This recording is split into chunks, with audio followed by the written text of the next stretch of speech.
Thank you very much. And last but not least, Alfred Sant. Please, Alfred. Thank you, Mr. Chairman. 3 questions, please.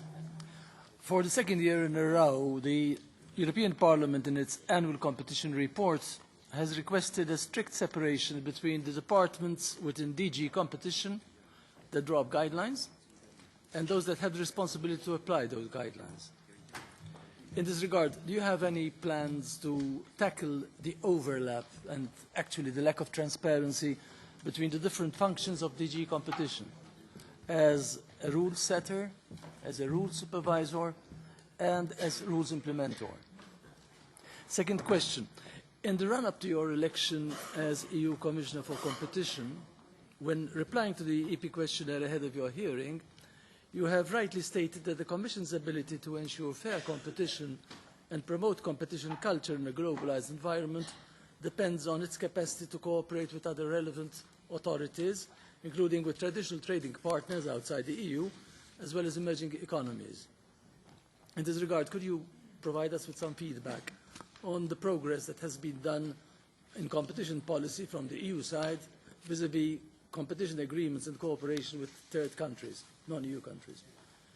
And finally, also on this topic, on this 9th November last year, we met here in this committee to discuss the EU-Canada competition agreement. The proposal for the agreement is a result of 8 years' period of negotiations between the Commission and Canadian authorities, following a mandate from the Council dating 9th October 2008. This has already been raised this afternoon. But given CETA now, and the problems that CETA has been encrusted in, don't you think it's a bit of a priority to get this agreement out of the way as soon as possible?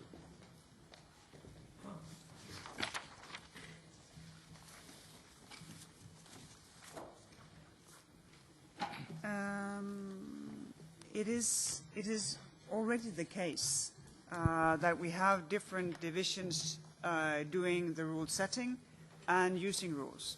We have sort of a more part of the DG who's doing the more general sort of policy things in order to develop our set of rules. So that internal division is already established. I think the most important thing is the fact that when we do change the rules that we work with, for instance, the most recent, the General Block Exemption Regulation, we do extensive public consultation. The General Block Exemption Regulation has been into 2 public consultations in order first to say, well, this is what we propose. Then we take on board, to very large degrees, member states, who comes back to us with their inputs. Then we look at the inputs, and then we adopt some, argue why we wouldn't adopt others, and then we do a second public consultation to get the feedback on their feedback, so to speak. And that, I think, is very important, because no matter how we are organized internally, it is very important that when you set rules and not involve the legislator, that you do that not in splendid isolation, but in a very active and open interaction with the society around you. On the cooperation globally, we are in the process of starting more second-generation agreements, agreed in principle with my Japanese counterpart to move forward in that. But also on the concrete issues, we try to work closely together. I'm going to China in late April, and will there also discuss how to enable how we work together. Last year we did but that was after the date you mentioned, we have been doing a merger paper on how to process mergers, because we find that it is very important for businesses who merge also when the Chinese authorities will do the merger control, that we know, well, what are the procedures to have the sufficient transparency with the businesses involved. So it is still a priority for us to develop this, and preferably within the international competition network, of which China, unfortunately, is not a member yet. But it's a priority, and I, of course, myself will go to Porto this year. It's in the middle of May for the International Competition Network's annual conference. I agree with you.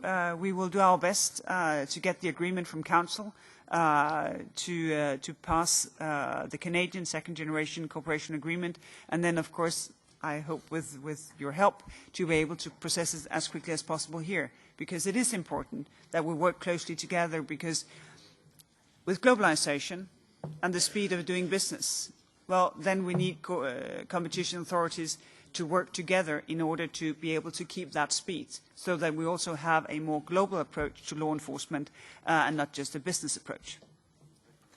Thank you very much. As we are already out of time, I can't open the Catch the Eye procedure. I want to thank you, Commissioner, for your presence, for your patience, and for the answers with this tour d'horizon approach. We appreciate that, and you are always welcomed here in the committee regularly, and I hope we can continue this good kind of cooperation with you.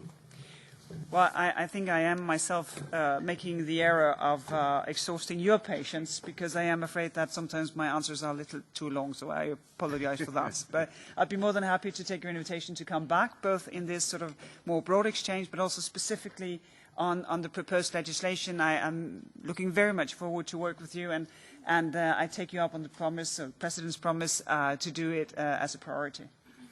Thank you very much. We appreciate that.